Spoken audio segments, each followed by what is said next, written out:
L'économie, Nicolas Barré, on parle du géant allemand de la chimie Bayer qui s'apprête à débourser 66 milliards de dollars pour racheter Monsanto, qui est le pionnier des OGM.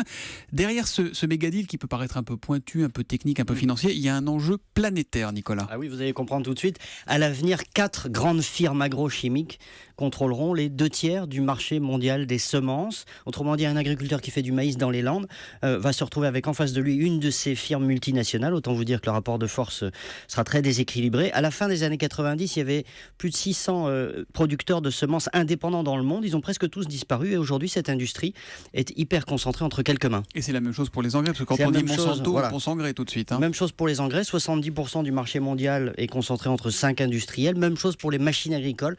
Vous avez 3 constructeurs qui font la moitié du marché mondial. Tout ça dessine un paysage dans lequel finalement l'exploitant est hyper dépendant d'une poignée d'industriels. Alors évidemment, cette agriculture hyper industrialisée est beaucoup plus productive. Elle permet d'utiliser moins d'eau, par exemple en Asie quand on cultive du riz.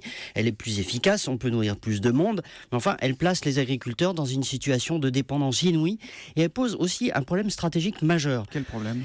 Parce que les 2/3 des cultures de la planète seront désormais contrôlées par des géants américains, allemands et chinois. Point final.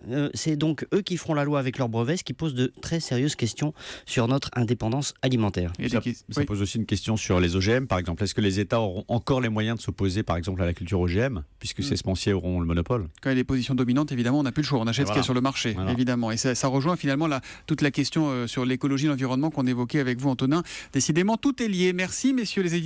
À demain.